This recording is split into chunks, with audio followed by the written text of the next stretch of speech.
Buenos días. Reciban la bienvenida en nombre de Canarias 7, representado por su presidente Juan Francisco García, su consejero delegado y director general Matías García. Buenos días, bienvenido consejero de Obras Públicas, Vivienda, Movilidad, líder de Coalición Canaria en Gran Canaria y diputado. Vamos a empezar, aunque hay algunas personas en camino, pero este señor tiene consejo de gobierno hoy y Fernando Clavijo con la puntualidad es como el entrenador del Barça, Hansi Flick, el que llega tarde lo deja en el banquillo. Y no, no queremos ser responsables de que lo dejen en el banquillo.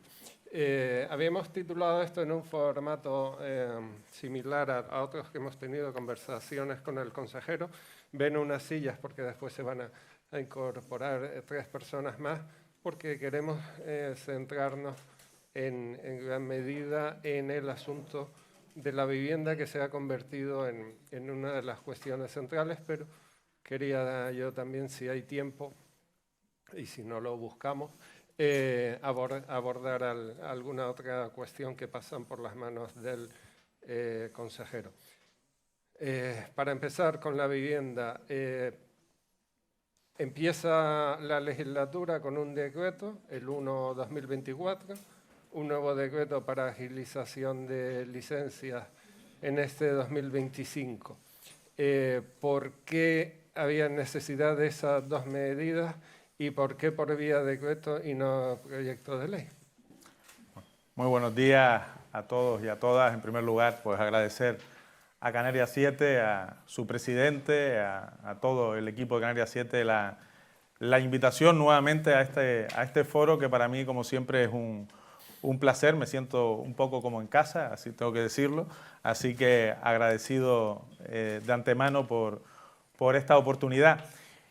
Y efectivamente, lo primero es que la vivienda, lo primero que hay que decir es que la vivienda es, sin duda alguna, hoy el principal problema que tienen los canarios y las canarias. Es cierto que no es un problema exclusivamente de Canarias, que no es un problema nuevo, es decir, es un problema que se viene arrastrando principalmente desde la crisis financiera del 2008 y que se ha ido agravando a lo largo de los años y que afecta al conjunto de Europa, al conjunto del Estado y, por supuesto, también a Canarias. Cada territorio con sus singularidades, ¿no? Es evidente que en Canarias tiene unas singularidades muy claras que hacen que las políticas en esta tierra tengan también que tener en cuenta esas singularidades. Ante eso, el Gobierno, en lugar de decir, oye, que todo continúe como hasta ahora, con un plan de vivienda que se había aprobado en el 2020 y que, bueno, que tenía buenas intenciones, magníficas intenciones, pero pocos resultados, lo que hizo fue cambiar el ritmo. Y cambiar el ritmo es cambiar determinadas normas para tratar de incentivar al sector a que vuelva a creer en la política de vivienda y concretamente en la vivienda protegida. Y eso es lo que hizo el decreto 1/2024. El decreto 1/2024 de medidas urgentes en materia de vivienda lo que plantea precisamente es medidas para incentivar al sector privado a volver a construir vivienda protegida. Porque 2 detalles. Lo primero es que el 80% de la vivienda protegida en España a lo largo de la historia la ha construido el sector privado.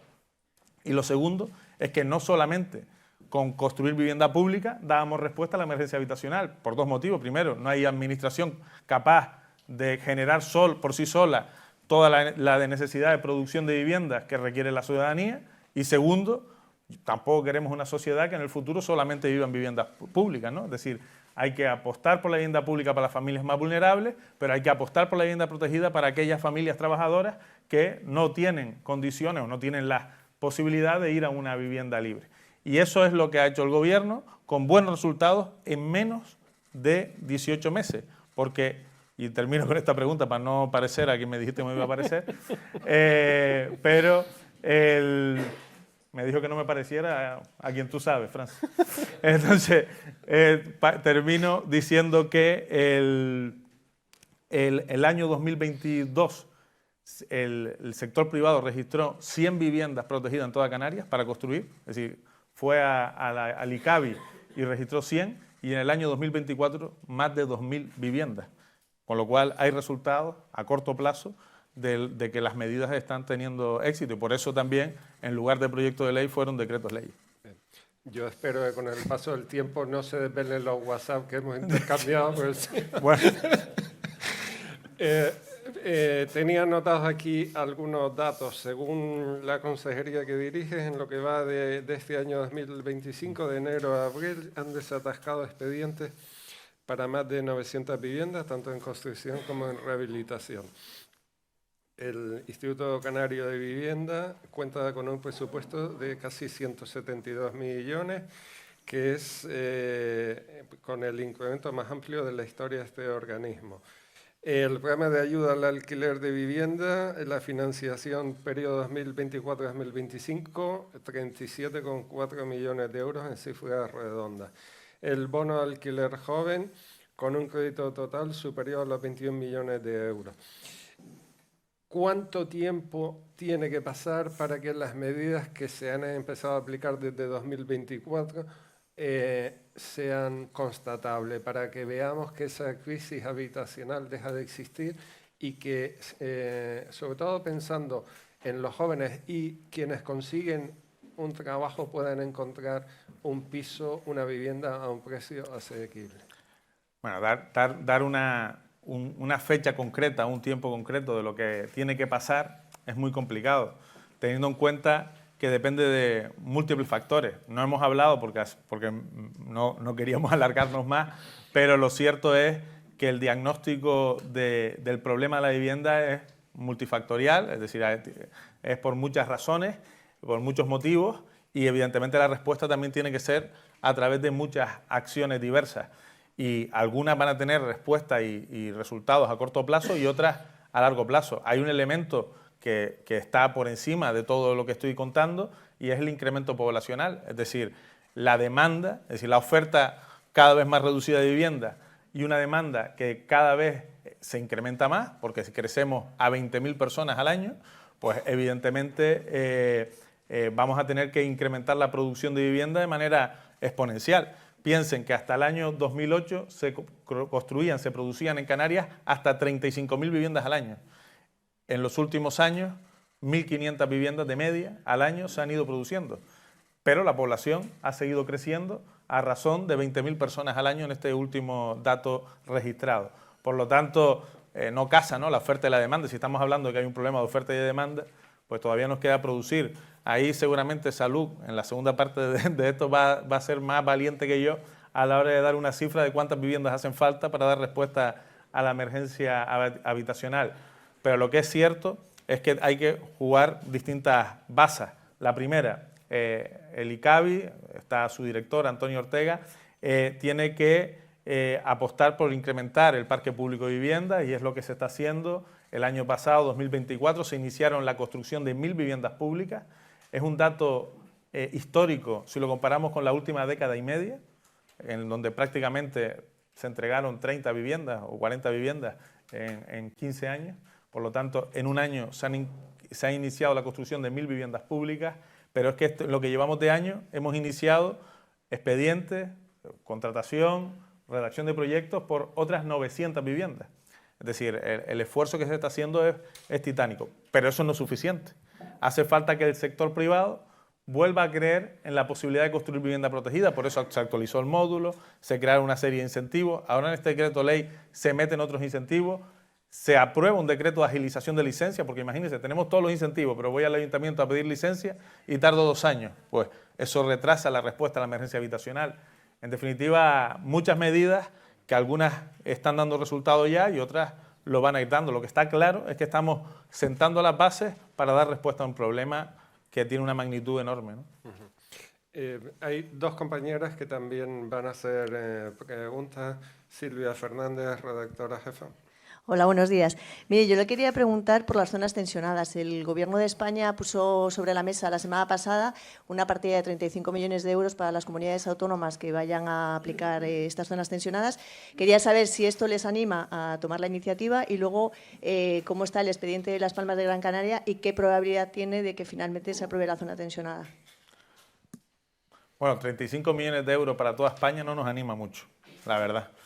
Pero más allá de eso, yo creo que lo que nos debe animar es que la medida sea buena para los canarios. Es decir, que tomar la decisión de declarar zona tensionada, por ejemplo, Las Palmas de Gran Canaria, sea bueno para los ciudadanos de Las Palmas de Gran Canaria. Y eso es lo que hoy no está claro que sea así. Es decir, nosotros hemos encargado un informe para evaluar precisamente el informe del Ayuntamiento de Las Palmas de Gran Canaria, porque tenemos serias dudas de que topar los precios de alquiler, de los nuevos alquileres, no de los alquileres ya existentes, sino de los nuevos alquileres, vaya a suponer una mejora en la posibilidad de acceso a la vivienda. ¿Por qué? Porque ya hay experiencias claras como Barcelona, en donde topar los precios lo que ha provocado es una bajada de 2 dígitos de la oferta de vivienda. Y si acabo de contar precisamente que tenemos un problema de oferta y de demanda, oye, tomar una medida que va a retirar más viviendas del mercado o va a posibilitar que la oferta se vaya ahuyentando todavía más, pues me parece que no es positiva. Y si a eso le añade que en el caso de Barcelona lo que ha producido es que se han bajado los precios de los alquileres más caros, es decir, aquellos que son superiores a 2.000 euros son los que han bajado los precios, pero los alquileres modestos, es decir, los alquileres que están en torno a los 900, a los 1.000 euros, esos no han bajado los precios, pues ya me dirán ustedes, una medida que no ayuda prácticamente a nadie y que agrava más la situación. Fíjense lo que ha hecho el Ayuntamiento de Barcelona esta semana. Después de haber declarado la zona tensionada, después de topar los precios y no encontrar muchos resultados, esta semana ha anunciado el alcalde de Barcelona que van a aprobar una medida para posibilitar la transformación de locales y oficinas en vivienda. ¿Les suena, no? Eso lo hizo Canarias el 20 de febrero del 2024. Por cierto, el único ayuntamiento, o de los pocos ayuntamientos, que imposibilita esa medida es Las Palmas de Gran Canaria.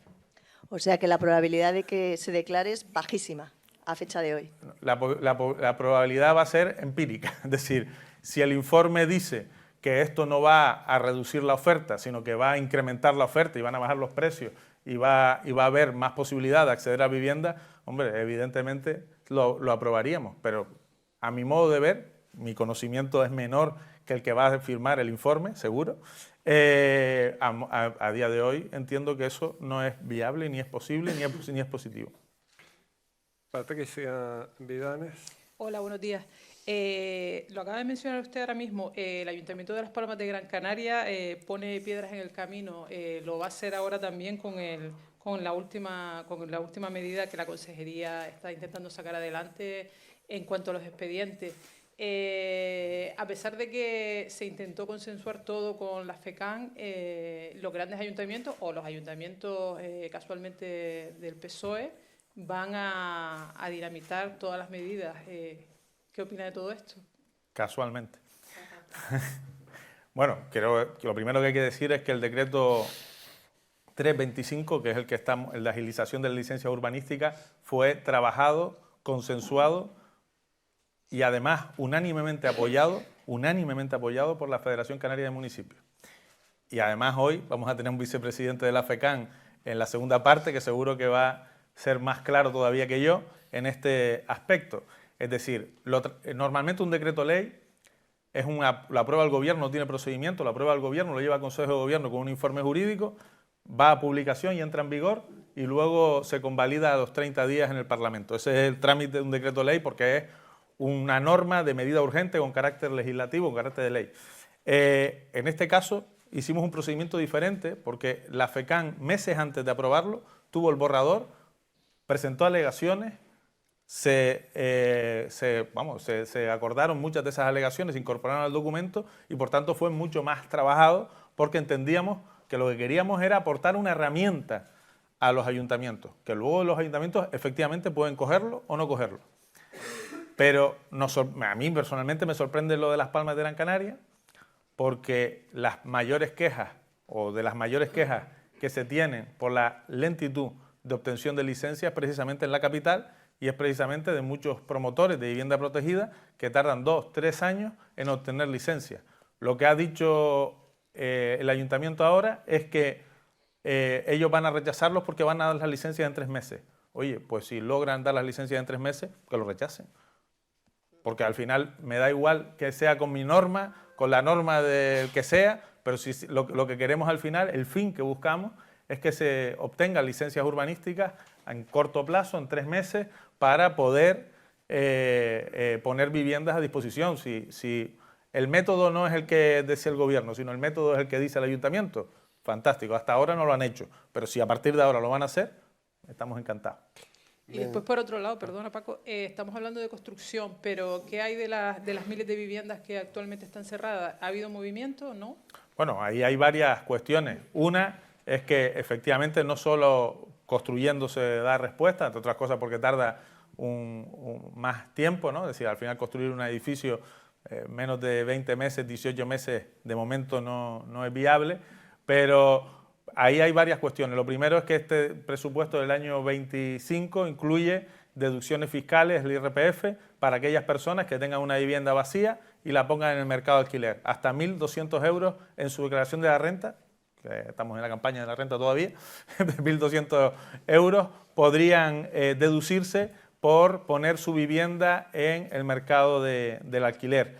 Pero es evidente que también hace falta seguridad jurídica y ahí topamos con una ley estatal que ha expulsado del mercado a muchísimas viviendas, es decir, ha generado una inseguridad jurídica muy importante en los propietarios de vivienda.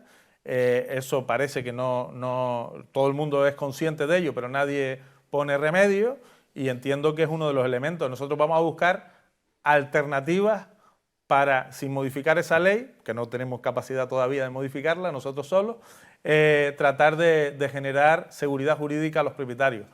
Pero está claro que vamos a intentar seducirlo. Y luego hay un elemento importante que es los edificios inacabados. A través de Visocan hemos comprado recientemente 7 edificios inacabados para incrementar el parque público de vivienda, para incrementar las viviendas asequibles. Es un camino que tiene fin porque no hay infinitos edificios inacabados, pero que entendemos que es una vía también de poner vivienda en un menor tiempo posible en el mercado de alquiler. Antes de dar paso al segundo bloque, mencionabas antes el incremento poblacional. Si uno desgrana un poquito las cifras, ese incremento poblacional en Canarias en los últimos años va muy vinculado a la llegada de mano de no residentes, comunitarios y extracomunitarios.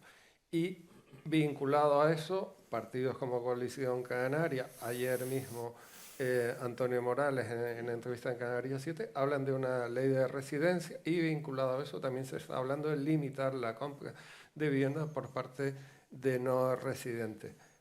¿Ese de verdad es un problema o estamos elevando a categoría algo que estadísticamente es anecdótico y eso hay posibilidad de encajarlo dentro de la Unión Europea? Creo que no es anecdótico que del año 2002 hasta el año 2025 hayamos crecido medio millón de habitantes. Creo que eso nos hace tener en cuenta la perspectiva de la situación. Es decir, estamos hablando de que tenemos 2,2 millones de habitantes y que medio millón de habitantes han crecido en este siglo, ¿no? Es un incremento de este siglo. ¿Es el único problema de la vivienda? No es el único problema de vivienda. Como acabo de decir, hay un parón de la producción de viviendas desde la crisis financiera hasta ahora muy importante. Si hubiésemos seguido al mismo ritmo, probablemente tendríamos un parque de viviendas muy amplio. Pero sí es cierto que si hoy me preguntas si mañana cabe en Canarias 1 millón de personas más, pues yo te digo que, hombre, caben, pero los servicios públicos esenciales, las infraestructuras, se verán resentidas porque no está preparado para 1 millón de personas más. Y creo que ese es el elemento en el que estamos debatiendo. Y si es posible o imposible, hombre, hoy las normativas europeas lo impiden, pero ¿cuántas cosas imposibles se convierten en posibles con la política? Es decir, al final la capacidad de tener argumentos de sobras es lo que te hace cambiar cuestiones que hoy son imposibles. Lo que yo creo al final es que si hablamos todo el rato de sostenibilidad, hablamos todo el rato de que queremos un archipiélago lo más sostenible posible, la sostenibilidad también tiene que ver con la carga, y la carga de las personas hace al final que esto sea un debate probablemente de los más importantes que tenga Canarias en los próximos 10 años. Pero entonces tienen razón los que dicen y salen a la calle con el lema de que Canarias tiene un límite. Bueno, sobre que tienen razón, es que dicen muchas cosas. Es decir, con lo cual es muy complicado decir si tienen o no razón, pero lo que está claro es que tienen razones.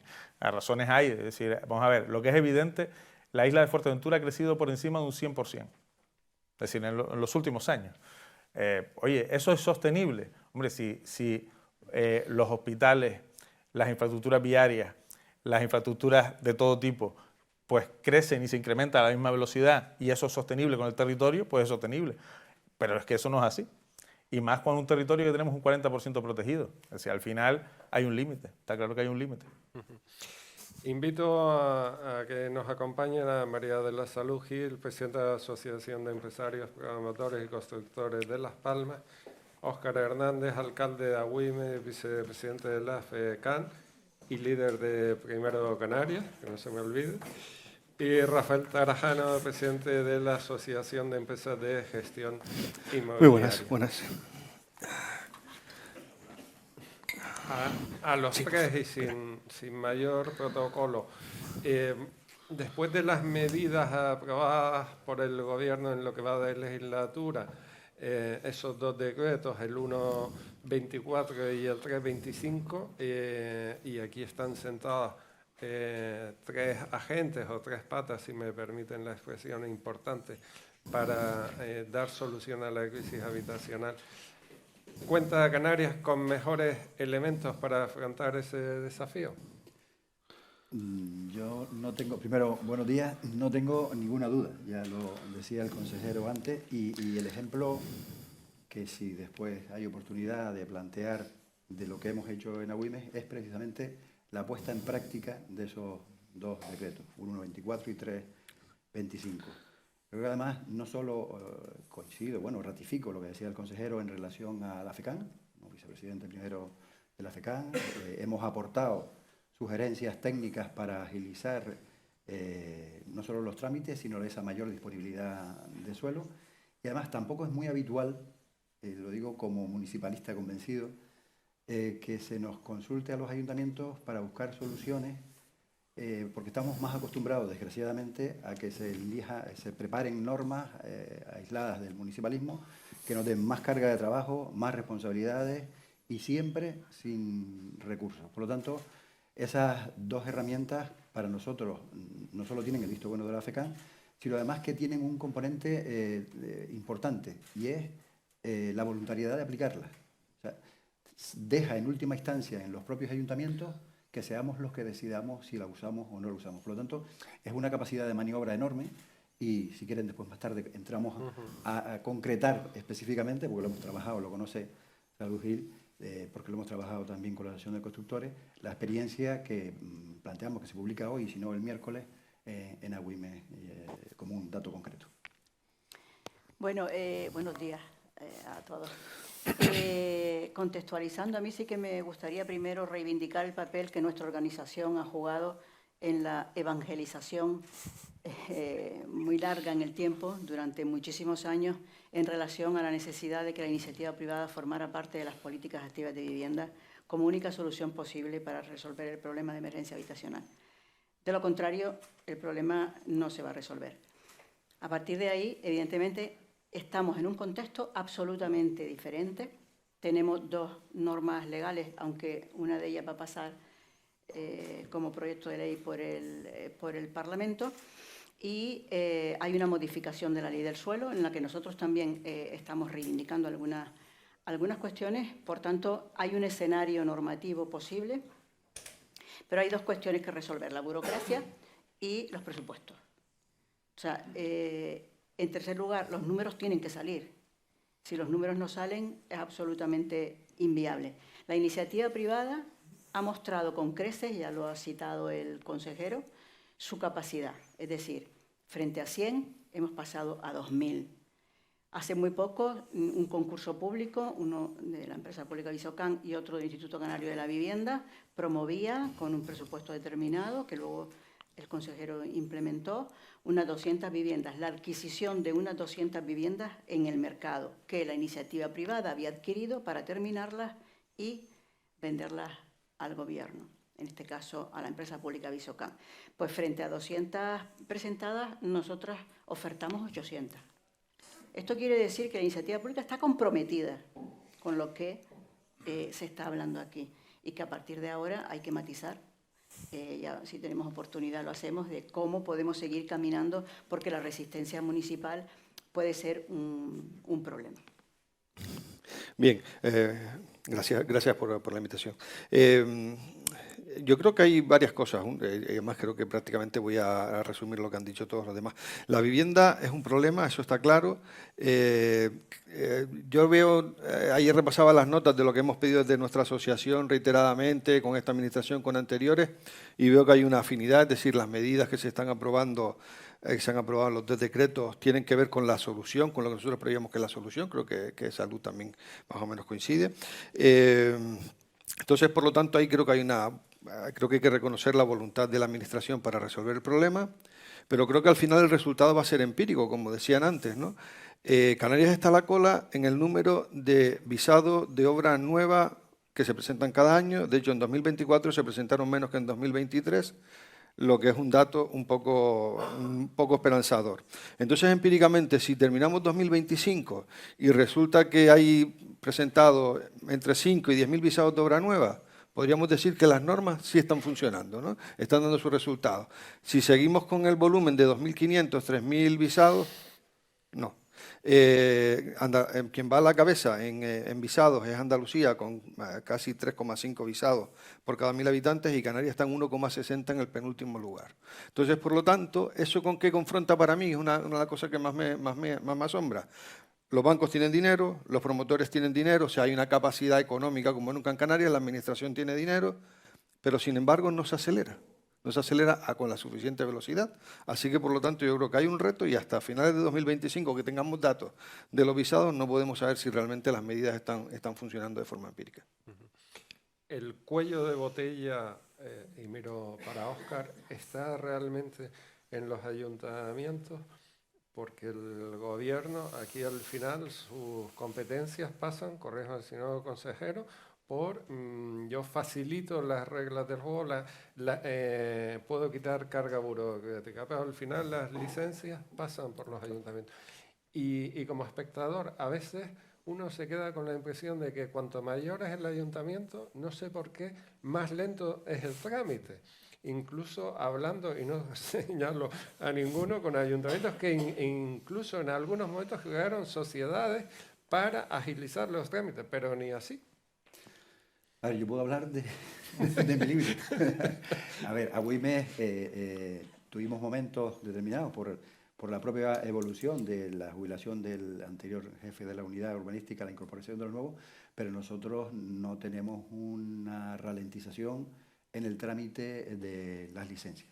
Con normalidad, entre 3 y 5 meses están resueltas, si no hay ningún requerimiento, pero en cualquier caso, la propuesta nueva de agilización, eso es una herramienta que nos permite también ser más ágiles, y la usaremos cuando sea necesario. No tenemos ningún reparo en que un técnico igual de capacitado, que dependa de un colegio profesional, pueda visar el cumplimiento de las normativas habitacionales en el municipio. Por lo tanto, en algunos ayuntamientos depende a lo mejor también de la carga administrativa o las estructuras organizativas no son tan ágiles, existen otro tipo de razones que yo no alcanzo a entender o tampoco quiero interpretar, pero yo creo que la mayoría de los ayuntamientos, ante la escasez también de recursos que tenemos humanos, la imposibilidad a partir de la ley de racionalización del crecimiento en el capítulo 1, no nos queda más remedio que buscar alternativas. Lo estamos haciendo no solo en este trámite de licencia, sino en el resto de servicios, y es una experiencia que se da por asumida porque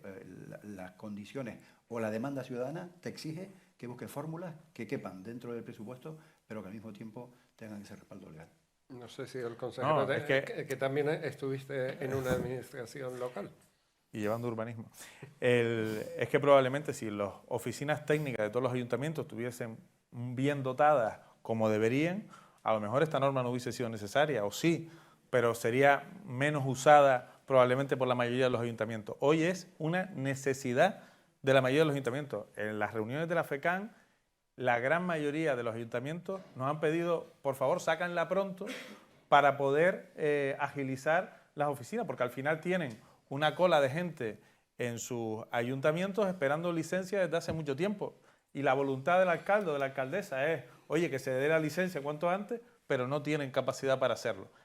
Hablando de Telde, Telde tiene un técnico municipal, una ciudad de 100.000 habitantes, con las mayores zonas comerciales y polígonos industriales y parques empresariales en el entorno de la Gran Canaria 1, que todos piden licencia, pues tiene un técnico municipal, un arquitecto, que es el que informa el proyecto técnico, el único que informa los proyectos técnicos de licencia. Es decir, es absolutamente inasumible, es imposible. Es decir, ¿y por qué no tiene más? Porque al final hay unas leyes a nivel estatal que han imposibilitado, en muchos casos, la posibilidad de cubrir plazas de gente que se va jubilando, etcétera. Es decir, pues yo creo que al final vamos generando normas y nos vamos generando problemas y lo que hemos buscado del gobierno, que no podíamos, que teníamos, podíamos, es decir, no era competencia nuestra, pero podíamos habernos echado por un lado, pero lo que hemos dicho es, oye, vamos a poner un instrumento encima de la mesa que ha funcionado ya en otras comunidades autónomas, el caso más evidente es el de Madrid, en el que vamos a posibilitar que un tercero pueda hacer el informe técnico. Y el informe técnico es una cuestión reglada, las licencias son regladas. Al final es un solar, te dice la ficha urbanística, las condiciones que tiene que tener, lo que vas a construir sobre ese solar. Y lo que viene a avisar el técnico es que efectivamente el proyecto que ha presentado cumple con esa ficha técnica.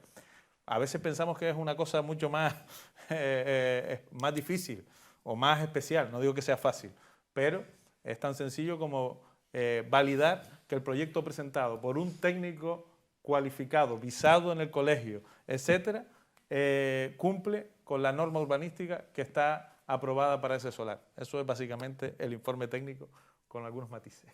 Salud, Rafael. Bueno, a ver, en relación al tema de las licencias me referiré antes, pero también es verdad que hay que contextualizar de nuevo una serie de figuras que constan dentro del decreto 124 y del 325, que son novedosas, que son unas medidas valientes, pero que vamos a tener que discutir en el ámbito municipal. Y en el ámbito municipal se interpretan esas normas. Y si el artículo 14 dice que yo puedo comprar y adquirir un edificio que era alojativo y lo quiero convertir en viviendas, pues y me interpretan que el suelo terciario no cabe el turismo y que entonces no se podría hacer a residencial, pues no puedo adquirirlo. Aquí hay que garantizar la seguridad jurídica de todos esos elementos y a lo mejor en el proceso del proyecto de ley es donde vamos a ir ganándolo. De hecho, el decreto 325 es una corrección también del anterior en función que iba caminando, ¿no? En relación al procedimiento de licencia, nosotros hacía mucho tiempo que veníamos reivindicando la instauración de la licencia básica, que al final es lo que el procedimiento ha recogido, es decir, que con un proyecto básico se pueda solicitar una licencia y que se simplifiquen los trámites externalizando los informes. Digo externalizando, no privatizando. Vamos a empezar a hablar correctamente. No estamos privatizando ni están privatizándose ningún elemento de la función pública. Estos decretos leyes cumplen con el respeto de la competencia municipal, de hecho ya la FECAM así lo ha ratificado y por tanto no hay excusas en relación, pueden haber otras excusas, pero de luego jurídicas no, para que esto sea posible. Y a que el ayuntamiento que no lo adopte pues tendrá que darle explicaciones a sus ciudadanos de por qué tienen que marcharse del municipio porque no pueden comprar una vivienda o no se construyen viviendas. Pero es un elemento fundamental porque es donde se atasca y donde tarda 2 años una licencia, en los informes técnicos, que no en el jurídico, que sigue estando en el ámbito de los servicios jurídicos del ayuntamiento. Por tanto, esto es un elemento, es un factor fundamental, pero no es el único. Hay otros muchos factores que hay que hacer actuar de manera sinérgica para que esto funcione. De ahí la complejidad. Sí, efectivamente. La medida es un dinamizador, porque en la medida que consigamos que la licencia sea más rápida, va a funcionar bien. Yo creo que la principal preocupación que tenemos desde el sector es que, igual que pasó con el decreto primero, es el celo con el que se va a encontrar después en las siguientes administraciones. Vamos a encontrarnos administraciones que van a poner trabas para que las cosas se cumplan. Pero eso es una cosa que habrá que tratar de resolver, porque finalmente la urgencia habitacional es brutal y hay que construir casas, y la única manera de construir casas es agilizar los plazos, y agilizar los plazos pues supone externalizar porque las administraciones locales no tienen personal, así que cerrando ese círculo pues no quedará más remedio que aceptar la necesidad de que haya otras entidades que puedan hacer los certificados técnicos, teniendo en cuenta que la parte jurídica siempre estará de la mano del ayuntamiento, así que por lo tanto habrá que presionar para que todas las administraciones locales lo desarrollen, lo acepten de buen grado y adelante. Si me permite insistir, es un acto arreglado. No estamos hablando de que la mayoría de la casuística sea interpretable o no. O sea, es un acto absolutamente arreglado, por lo tanto es bastante más sencillo que estar buscando esa supuesta demonización, ¿no? De que la parte de la iniciativa privada pues va a engañar o va a bloquear o va a modificar los parámetros. Por lo tanto, no creo que exista ningún problema cuando realmente está arreglado. Bueno, hay dos problemas. Uno, el celo profesional, y otro, la cuestión ideológica, que a veces son partidos de diferente índole. A mí me gusta decir las cosas como son, de diferente índole, que también hacen que se pongan más piedras en el camino. O sea, yo creo que son las dos cosas con las que hay que luchar. Y además también es una cuestión de ombligos, es decir, cuando los ombligos en vez de redondos son cuadrados, ahí tenemos un problema. Y cuando al ombligo se le quita poder, pues oye, no gusta. Entonces va a haber una cierta resistencia a ese poder que se tiene sobre el sí, el no y el píntamelo de amarillo en vez de verde, ¿no? Acabas de usar, Sadaluki, una expresión muy gráfica, la de los ombligos, pero... Me temo que sí. Veníamos de una etapa en la que empezaron a proliferar casos de corrupción o de presuntas corrupciones vinculadas a urbanismo, a licencias en el ámbito municipal, y donde además se dijo que se endurecía la legislación para evitar eso. Estas medidas de flexibilización tenemos la garantía de que no pueden ser un coladero para que empiecen a aflorar los tratos de favor a la hora de agilizar, de sacar adelante licencias. Mira, nos puede pasar como a Traxa, que cambien el objeto social. Sí. No, vamos a ver. Es que el procedimiento de obtención de licencia no cambia. Es decir, al final cualquier persona que quiera construir una vivienda va a tener que obtener una licencia como antes. Eso no cambia. La licencia va a requerir un informe técnico y un informe jurídico, como antes también. La única diferencia es que ahora el informe técnico, en lugar de un funcionario público, lo puede hacer también una persona, una empresa acreditada, un colegio profesional o una entidad propia, ¿no? Una entidad de derecho. Claro, aquí tendríamos que entrar en la base de que un arquitecto, un profesional de la arquitectura que estudió la licenciatura o la carrera de arquitectura, que está colegiado, que tiene 10 años de experiencia, que se ha acreditado ante el Gobierno de Canarias, es menos capaz, o peor aún, es más corrupto que una persona que hizo lo mismo, pero se presentó a unas oposiciones. ¿Por qué el de las oposiciones es más honrado y honesto que el que no hizo la oposición? Esa es una pregunta que deberíamos hacernos todos, porque desgraciadamente yo estuve en Telde y hubo gente que terminó en Juan Grande y hizo oposiciones. Si me permite... Con lo cual, oye, creo que al final poner en tela de juicio al profesional porque ha hecho unas oposiciones o porque no las ha hecho, me parece que es como mucho arriesgado. En Juan Grande, no núcleo, no barrio. No del urbano, no. A ver, esto se hacía ya con los proyectos eléctricos. Solo que nosotros ayudamos al propio colegio a que se suprimiera, porque hay una diferencia sustancial, y ya lo apuntaba el alcalde de Agüime. En el caso de industria era un certificado de calidad, con lo cual el técnico de industria que recibía tenía la potestad de decir lo que era calidad, no basándose en la normativa, sino en su propio criterio, con lo cual se creaba un guirigay importante. Como bien apuntaba el alcalde, en esta ocasión es un tema muy reglado, es de conformidad urbanística, y ahí no hay ningún tipo de equivocación posible. Yo creo que es importante, y ahora me estoy recordando el modelo anglosajón, y voy a contar solamente una muy breve anécdota. Un amigo en Estados Unidos quiere hacerse una vivienda unifamiliar, se dirige al ayuntamiento, entra por la mañana en el ayuntamiento y por la tarde tiene la licencia, ¿no? Cuando hablamos de 3 o 5 meses como plazos cortos, se puede acortar todavía más, ¿no? Se puede llegar a conseguir esa efectividad, porque al final es una cosa, un unifamiliar, pues era una cosa bastante sencilla, y sin embargo cuando presentamos un unifamiliar en cualquier ayuntamiento, los plazos suelen ser muy largos, ¿no? Y en concreto con el Ayuntamiento de Telde he tenido bastantes anécdotas, como todavía esperar una fianza que dejé por levantar una acera que nunca levantamos y nunca nos devolvieron el dinero, ¿no? O sea, que creo que es bastante complejo. Y después, por otro lado, yo creo que sí lo importante dentro del modelo anglosajón es las responsabilidades de los técnicos, ¿no? Lo que hay que tener la posibilidad de que todo esté bien garantizado. Yo casi igual prefiero que responda un técnico con su seguro privado si mete una pata, antes que tener que ir contra una administración pública, que siempre puede ser igual un poquito más complejo. Así que yo no le veo mayor complicación. Antes mencionaba, Rafael... Es como el lío que se generó al principio con la declaración responsable. Hoy, la licencia menor, la licencia de actividades por declaración responsable. Al principio, vas a presentar una declaración responsable y va a engañar a la administración y va a ser... Sí. Pues mira, ¿cuánto lleva funcionando la declaración responsable? Y no ha pasado... Oye, que puede haber alguien que haya engañado, pero la realidad es que eso no puede ser la norma y utilizarlo eso como el elemento negativo. Pero que además, si se diera el caso... Hay un sistema de control. El sistema propio de fiscalización de la administración, que tiene que garantizarlo para la licencia definitiva, lo obligará a modificar lo que... Mencionabas antes, Rafael, hacen falta más viviendas y quiero plantear algo que no me gustaría que se quede fuera. Alquiler.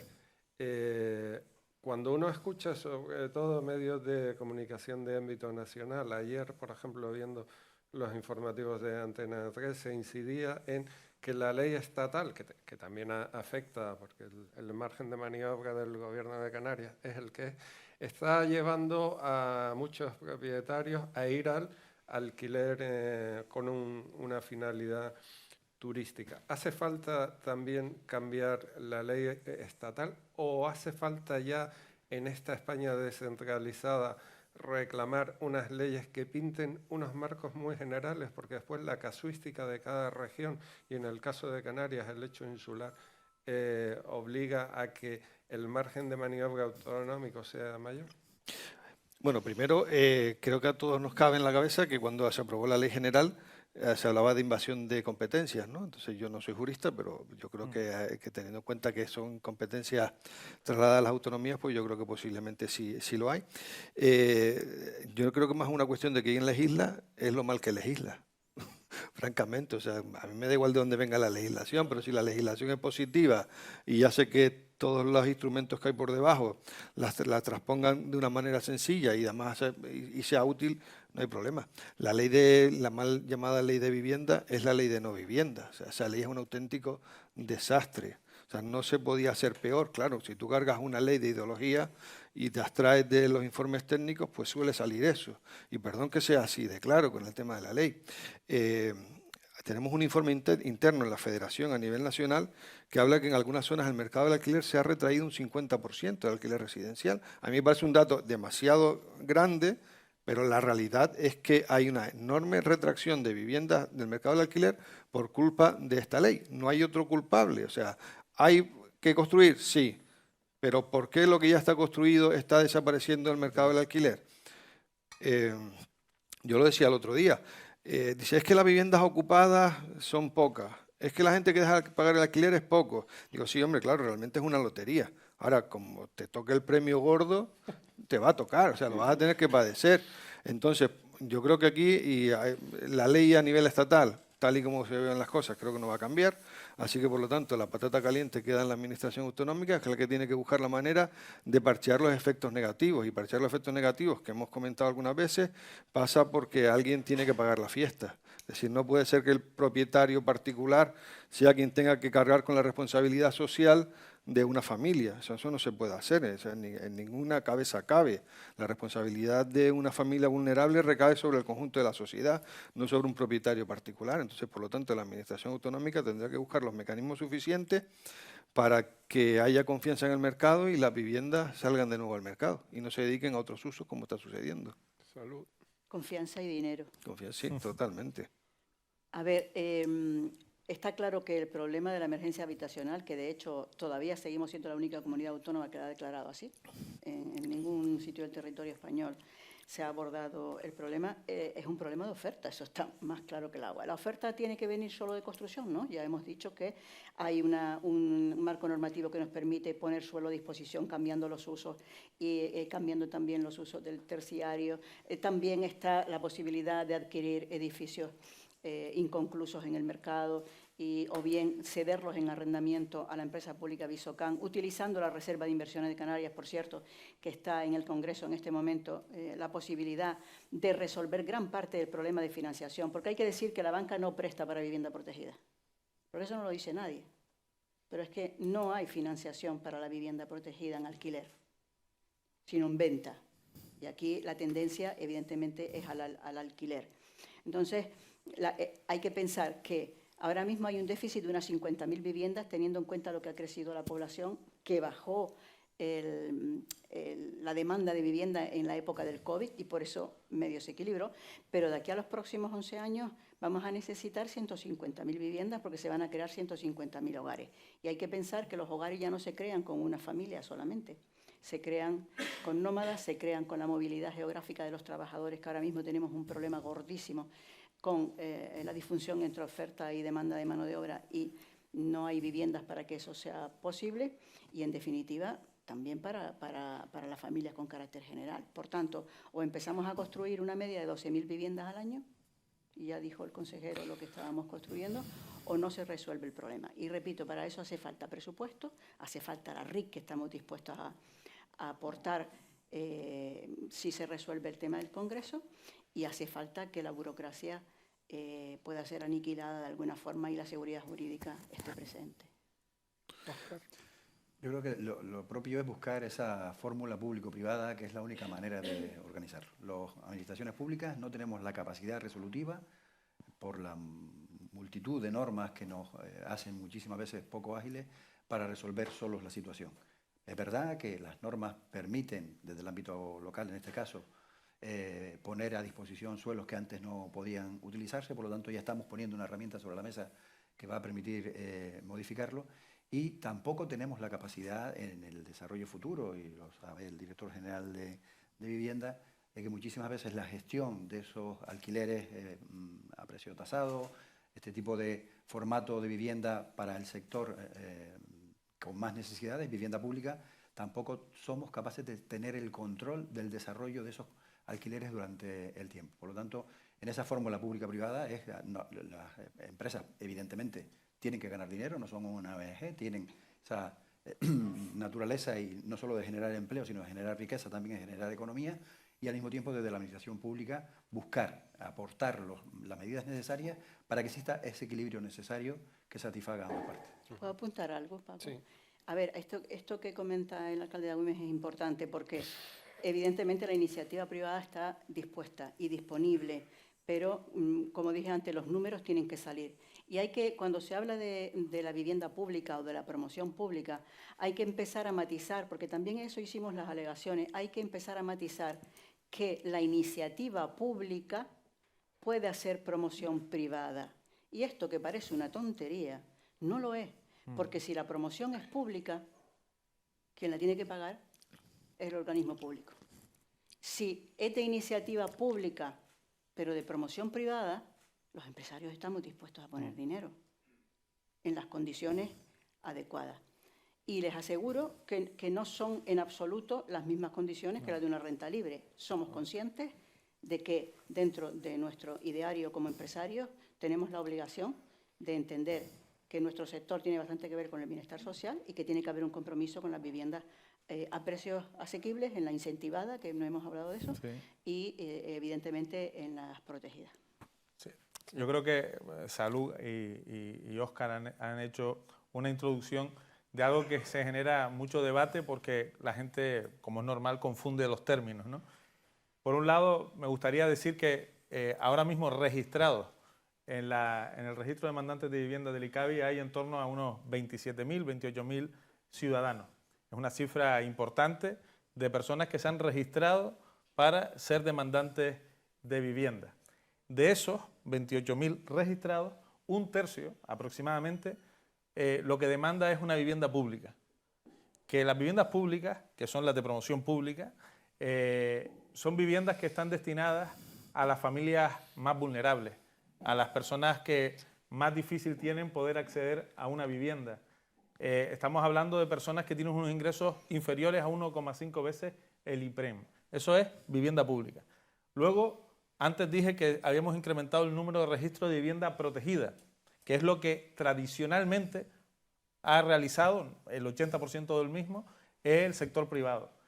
La vivienda protegida es para familias trabajadoras, personas que efectivamente tienen ya unos ingresos superiores a 1,5 veces el IPREM, hasta 4 veces el IPREM o 4 veces y medio el IPREM, y acceden a un alquiler asequible, que es lo que le llaman en Europa alquiler asequible, que es un alquiler que está un 30 o un 40% por debajo del mercado, está tasado al alquiler por el módulo básico canario. Y luego hemos creado una nueva figura, que es la vivienda asequible incentivada, que es una figura que está por encima de la vivienda protegida, que es para familias trabajadoras, nosotros hemos llamado clases medias, ingresos superiores a la media del ingreso medio canario, y que en el mercado libre tampoco tienen o no tienen dificultad o tienen que destinar más de un 40 o un 50% de su salario. Y esa es la vivienda asequible incentivada. Y básicamente es en una parcela que solar, un promotor tiene una ficha urbanística que le dice que puede construir 30 viviendas, le salen a viviendas de 120 metros cuadrados, y en lugar de hacer 30 viviendas, hacer 60 viviendas, si se elimina el número máximo de viviendas, hace el doble, hace viviendas de 60 metros cuadrados, y esas viviendas están tapadas también en precio, con un asequible incentivado durante 10 años. Eso lo hemos creado tratando de incrementar la oferta. Y luego está un sistema que está también dentro del Decreto Ley 1/2024, también está en la Ley de Contratos del Sector Público, que es el que ha lanzado a WIMES, que me parece muy inteligente, que es el derecho de superficie. Y es vivienda protegida, promoción, es decir, iniciativa pública, promoción privada, es decir, va a ser al Ayuntamiento de WIMES le va a costar 0 euros, pero va a incrementar el número de viviendas en alquiler asequible de manera también muy importante, porque puede hacer planes expansivos que con fondos municipales o con fondos del ICABI serían absolutamente imposibles hacerlo todos en el tiempo que está planteado. Nos acercamos ya al tramo final y consejero, si me lo permiten el resto de invitados, me gustaría plantear algunas cuestiones. Te pido brevedad, que si no, Fernando Clavijo te sienta en el banquillo.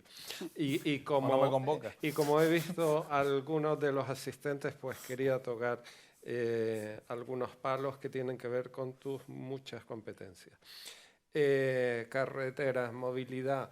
Empieza a encauzarse la solución de las retenciones cuando no atascos en la Gran Canaria 1 y también en la circunvalación. Lo digo porque está todo cogido tan con alfileres que el pasado sábado a alguien se le ocurre hacer en horario matinal el cierre del viaducto del Guiniguada cuando se sabía que había 40.000 personas que iban a ir a un concierto en Siete Palmas, y se montó un lío en la ciudad importante. Sí, decisiones como esa no las vamos a poder resolver. Es decir, si a alguien se le ocurre hacer eso, estamos fastidiados, hagamos los carriles que hagamos las carreteras que hagamos. Es decir, hay decisiones que tienen que ver con el sentido común de las cosas y van más allá, ¿no? Más allá de eso, yo creo que lo positivo, sabiendo que el problema de la movilidad es un problema de una gravedad enorme, que además también, como el de la vivienda, lleva años atascado, lo positivo es que después de muchos años las administraciones competentes se están sentadas en una misma mesa con sus técnicos correspondientes, la DGT, la Dirección General de Tráfico, quien ordena el tráfico, el Cabildo, que es quien gestiona la vía, y el Gobierno de Canarias, que es el propietario de la vía. Y están sentados para buscar soluciones. Y de hecho se están tomando medidas ya. Es decir, ya hay medidas, por ejemplo, a la altura de Boca Barranco, en dirección Las Palmas, se ha incorporado un carril, que era un carril antes con muy poco uso para la guagua, hoy es un carril más para el tráfico. Creo que eso nos abre una vía de esperanza para resolver el problema, pero sabiendo perfectamente que no hay una solución mágica. Es decir, que en ese punto de la vía de Boca Barranco, en el término municipal de Telde, pasan 160.000 vehículos. Es decir, tiene una de las IMD más altas que se puedan registrar. Y eso hace que, oye, que lo que tengamos que hacernos es un planteamiento de cómo utilizar nuestras infraestructuras de manera más eficiente. Me refiero con más apuesta por el transporte público, apuesta por los trenes a medio plazo y apuesta por carriles bus-BAO, carriles exclusivos para el transporte público y para los vehículos de alta ocupación. Otra cuestión muy concreta, movilidad no solo por carretera, movilidad Canarias Península. Ya el gobierno de Pedro Sánchez ha asumido que no puede seguir pagando tarde y mal a las compañías aéreas y navieras el descuento. Bueno, espero que lo haya asumido o que lo estén asumiendo. Lo que es cierto es que el 75% es un derecho de los canarios, que no es un privilegio, para intentar tratar de igualarnos al resto de ciudadanos de las comunidades autónomas. La cuestión es que, oye, pagarle tarde a las compañías nos puede dar igual. No nos puede dar igual porque puede llevar a las compañías a tomar la decisión de tener menos frecuencia o tener menos vuelos entre Canarias y la península. Y eso provocaría, evidentemente, una situación muy lamentable para Canarias porque perderíamos conectividad. Y uno de los secretos o de las cuestiones más importantes que tiene el archipiélago es estar hiperconectados entre nosotros y de nosotros hacia el exterior. La penúltima, el pacto sigue funcionando razonablemente bien, a pesar de convivir con un Partido Popular que en Madrid no ayuda a cumplir, además, con un decreto que ya hay para la derivación de menores migrantes no acompañados. Bueno, las relaciones con el Partido Popular en Canarias son muy buenas. El pacto, la verdad, y lo digo de verdad, he estado en varios pactos a lo largo de mi trayectoria, es bastante fluida la relación, es buena la relación. Cuestión distinta, evidentemente, es nuestra relación como partido con el Partido Popular en Madrid, que está probablemente en las horas más bajas de la historia reciente. Y la última, al secretario general de Coalición en Gran Canaria. Aquí está Coalición Canaria, aquí está Primero Canarias, también está Nueva Canarias, también está Antonio Morales. ¿Dónde está? Y además nos acompañan personas que se han ido incorporando, por ejemplo, a Coalición Canaria, está Juan José Cardona, buenos días. ¿No hay ahora de repente demasiados mimbres para este sexto? ¿O solo hay para un sexto, para dos, para tres? Bueno, no sé para cuántos sextos hay mimbres, pero sí yo he sido claro a lo largo de este tiempo, a pesar de ser una persona prudente, he sido muy claro. Coalición Canaria hará todos los esfuerzos posibles para lograr el entendimiento. Creo que no es por Coalición Canaria, sino es porque es bueno para Gran Canaria y es bueno para Canarias. Y vamos a hacer todos los esfuerzos posibles para entendernos sin prisa, pero sin pausa, respetando muchísimo los tiempos de cada cual. En este caso, Primero Canarias todavía no ha celebrado su congreso, lo tendrá que celebrar, tendrá que tener su hoja de ruta, lo vamos a respetar porque no puede ser de otra manera, pero tampoco vamos a escondernos. Es decir, nuestra intención es tender la mano, lo hice en el congreso, en la clausura del congreso insular, también lo dije en el nacional, es tender la mano a entendernos. ¿Por qué? Porque es bueno para Canarias. Desde luego en esta legislatura hemos visto la importancia lo que supondría tener grupo en Madrid para el archipiélago. Lo vemos en los vascos, lo vemos en los catalanes y nosotros con un solo diputado, con una sola diputada, con Cristina Valido, todo lo que logramos o pretendemos lograr. Si hubiésemos tenido 4 o 5 diputados, el asunto de los menores no acompañados hubiese estado resuelto hace 18 meses. Y eso nadie lo puede discutir. Y nosotros por eso y por 1000 motivos más lo vamos a intentar y estamos cerca. Bueno, al menos estoy cerca. Muchísimas gracias, consejero. Las gracias a tu equipo también por las facilidades en la organización de este evento y a los 3 invitados. Gracias por estar aquí y compartir las reflexiones. A todos, buenos días. Están invitados los que están aquí, no los que nos siguen en streaming, a un café.